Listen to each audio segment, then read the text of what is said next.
வணக்கம். எல்லோரும் எப்படி இருக்கிறீங்க? எல்லோரும் நல்லா இருக்கிறீங்களா? எல்லோரும் நல்லா இருக்கிறதுக்கும் என்னுடைய வாழ்த்துக்கள். இன்றைக்கி நான் உங்களுக்கு இந்த எறா முட்டை இதெல்லாம் போட்டு ஒரு சின்ன கிரேவி ஒன்று செஞ்சு காட்டுறேன்.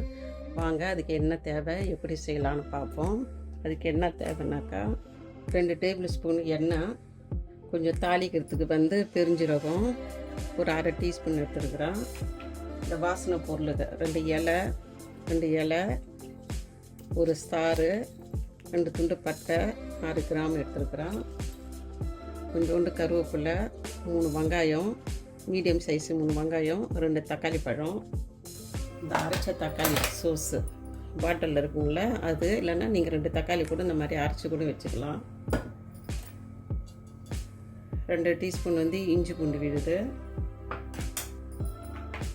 3/4 டீஸ்பூன் மிளகாத்தூள், காஞ்ச மிளகாத்தூள், அதே 3/4 டீஸ்பூன் காஷ்மீர் சில்லி, ஒரு 15 இறால், பச்சை பட்டாணி நான் உப்பு போட்டு அவிச்சு ராத்திரியே ஊற வச்சுட்டு காலையில் உப்பு போட்டு அவிச்சு வச்சுருக்குறோம். ஒரு 4 விசில் வர வச்சு குக்கரில் போட்டு அவிச்சுருக்குறேன்.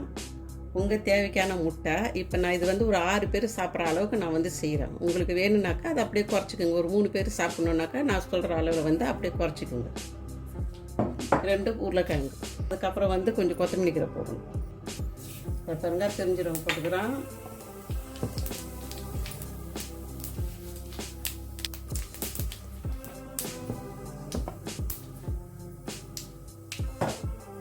இந்த வாசனை பொருளெல்லாம் போடுறேன்.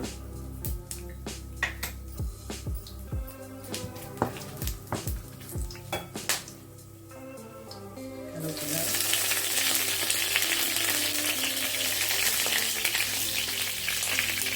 3 மீடியம் சைஸ் வெங்காயம்,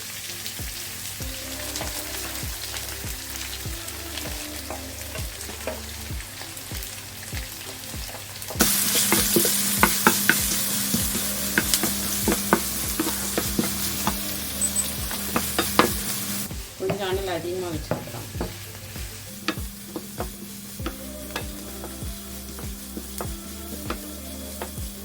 இது வதக்கட்டும். இது தேவையான அளவு கொஞ்சம் உப்பு போட்டுக்குவோம். தேவையான அளவில் கொஞ்சம் போடும். வெங்காயம் நல்லா வதங்கி இருக்குது. இப்போ இஞ்சி பூண்டு போடும்.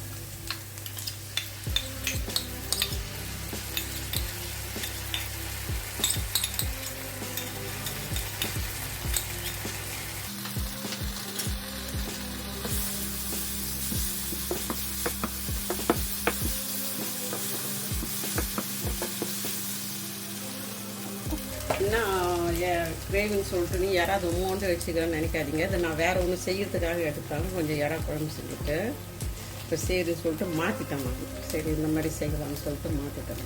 அதுக்கிட்ட அது உம்மோண்டு இருக்குது. சும்மா வாசனை நீங்கள் வேணும்னாக்கா நீங்கள் நிறையா கூட போட்டுக்கணும். ஒரு 1/2 டீஸ்பூன் மஞ்சள் போட்டோம். 1/2 டீஸ்பூன் மஞ்சள்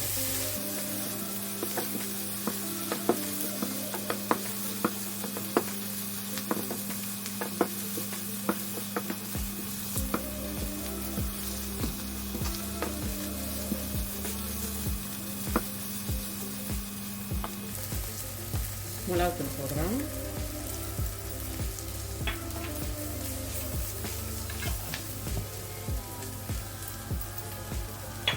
காரம்னா உங்களுக்கு தகுந்த மாதிரி போடுறோம்.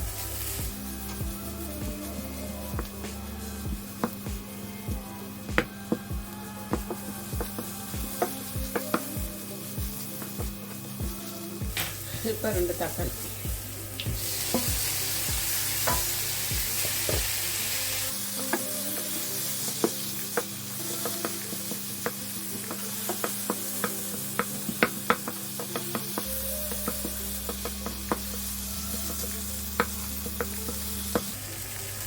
கொஞ்சம் தண்ணி ஊற்றுறோம்.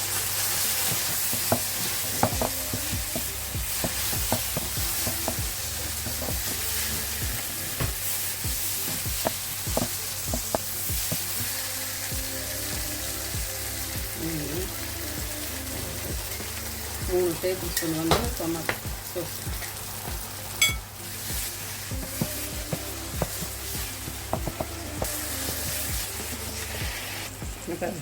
ரெண்டு உருளைக்கிழங்கு, 2 பெரிய உருளைக்கிழங்கு. முன்னாடி கொஞ்சம் உப்பு போட்டுக்கலாம். முன்னாடி உப்பு போட்டுக்கிறேன், இப்போ கொஞ்சம் உப்பு போடுறேன். பார்த்துட்டு போட்டுருவோம், ஏன்னா இதில் உப்பு போட்டு அவிச்சிருக்குறாங்க.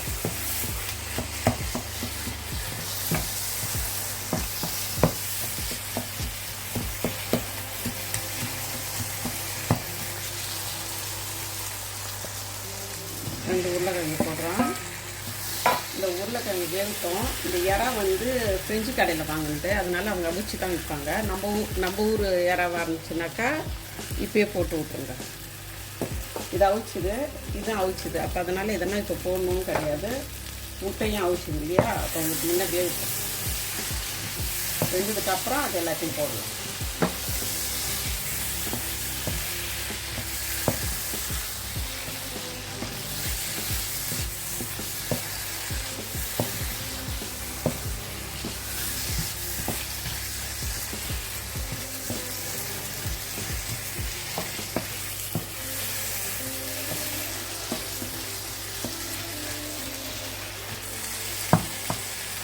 தேவையான அளவு தண்ணி ஊற்றிக்கலாம்.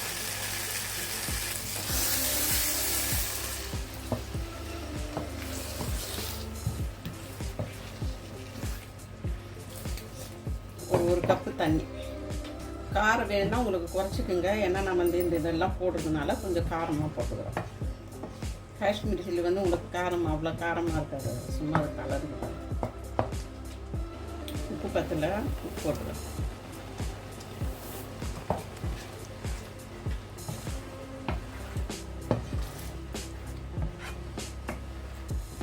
இப்போ இது வேகட்டும். வெந்ததுக்கப்புறம் மற்றது எல்லாத்தையும் போடும். அனலை வந்து நான் கொஞ்சம் குறைச்சிடுறேன்.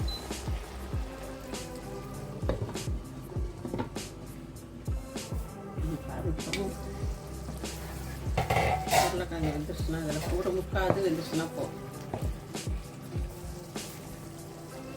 சரி, இப்போ வந்து இந்த இறாவை போடலாம். எல்லாம் கழுவி சுத்தப்படுத்தி வச்சுருக்கிறேன் இறா. இப்போ அது கொஞ்சம் முக்கால் வெந்து இருக்குது. முக்கால் வேச வெந்து இருக்குது. ஃபுல்லாக வேவலை உருளைக்கிழங்கு. இப்போ இதெல்லாம் போடுறதுக்கு சரியாகும்.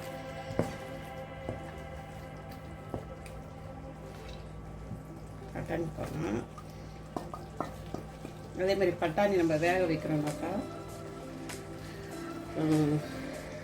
இப்போ அந்த பட்டாணி வந்து இவ்வளோ இருக்குதுங்களா, பட்டாணி என்ன சொல்லுவாங்க, அது பேச்சு போவா, பச்சை பட்டாணியா,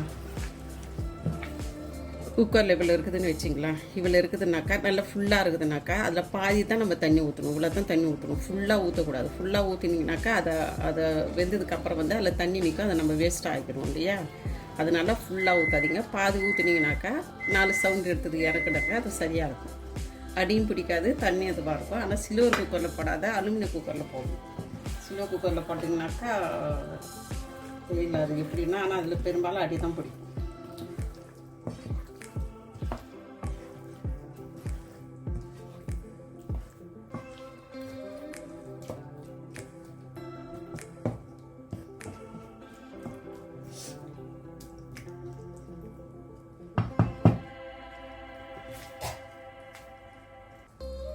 லேசாக அதை அப்படி செஞ்சு போடுறோம். நீங்கள் அப்படியே குறைச்சிக்கோங்க. உங்களுக்கு தேவைன்னாக்கா அப்படியே குறைச்சிக்கோங்க. ரொம்ப செய்யக்கூடாது, அப்படி எல்லாம் புட்டுக்கும். ரொம்ப சும்மா லேசாக தான் செய்யணும்.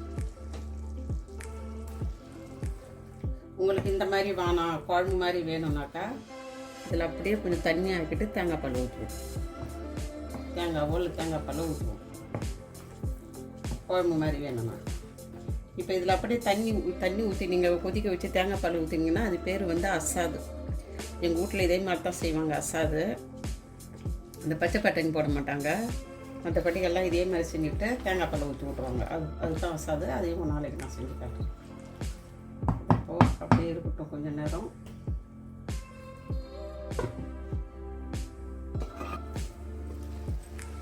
ரெடி ஆகிடுச்சு. உங்களுக்கு சோஸாக வேணும், கொஞ்சம் குழம்பு மாதிரி வேணும்னாக்கா ஊற்றிட்டு எடுத்துக்கோங்க. இதை இது அப்படியே குழம்பு ஆக்கணுன்னா நான் சொன்ன மாதிரி தான் தேங்காய் பாலை ஊற்றிடுங்க. அப்படியே அசாதம் ஆகிடும், குருமாவாகிடும், இறா முட்டை அசாதம் ஆகிடும்.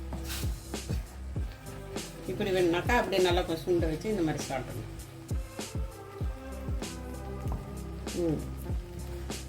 உப்பு எல்லாமே கரெக்டாக இருக்குது, கொஞ்சம் காரமாக இருக்குது.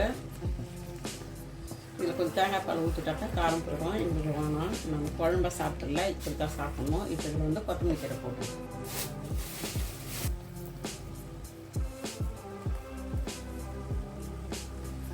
நல்லாதான்